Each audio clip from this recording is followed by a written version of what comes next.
masih dapat dipertahankan untuk tetap berada dalam dinas Polri.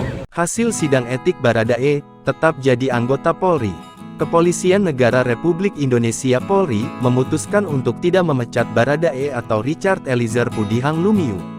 Polri akan mempertahankannya. Kendati demikian, Richard disanksi demosi selama 1 tahun.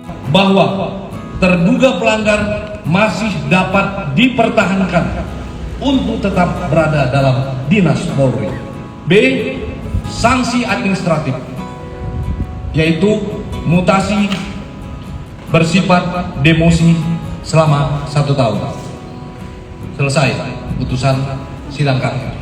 Keputusan itu berdasarkan hasil sidang etik yang digelar Divisi Prosesi dan Pengamanan Propam Polri di Gedung TNCC, Mabes Polri, Jakarta, Rabu, tanggal 22 Februari tahun 2023. Diketahui, sidang etik Baradae dimulai sekitar pukul 10 waktu Indonesia Barat tadi pagi.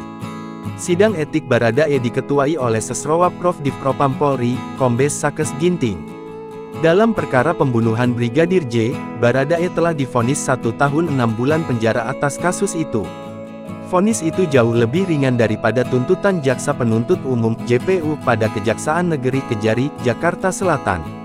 Sebab, jaksa sebelumnya menuntut Barada Richard Eliezer dengan pidana 12 tahun penjara. Salah satu yang meringankan vonis adalah status Baradae sebagai justice kolaborator. Diketahui, dalam kasus itu, menjadi terdakwa bersama Ferdy Sambo dan istrinya, Putri Chandrawati dan rekan sesama ajudan, Ricky Rizal atau Bribka RR. Mantan Kepala Divisi Profesi dan Pengamanan Kadif Propam Polri Ferdy Sambo divonis mati oleh Majelis Hakim dalam sidang pada Senin tanggal 13 Februari tahun 2023 lalu. Sedangkan istri Sambo, Putri Chandrawati, divonis 20 tahun penjara pada hari yang sama. Kemudian Kuat Ma'ruf yang merupakan asisten rumah tangga dijatuhi vonis 15 tahun penjara dalam sidang pada Selasa tanggal 14 Februari tahun 2023. Lalu salah satu ajudan Sambo, Ricky Rizal Wibowo yang berpangkat Bribka, divonis 13 tahun penjara pada hari yang sama.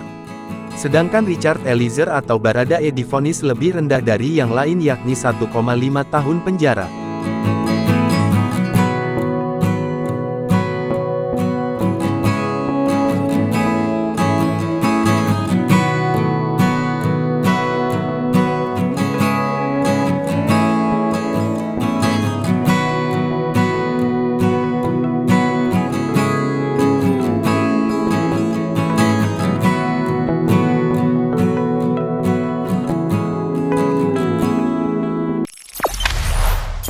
Jangan lupa subscribe, share, komen, dan like ya.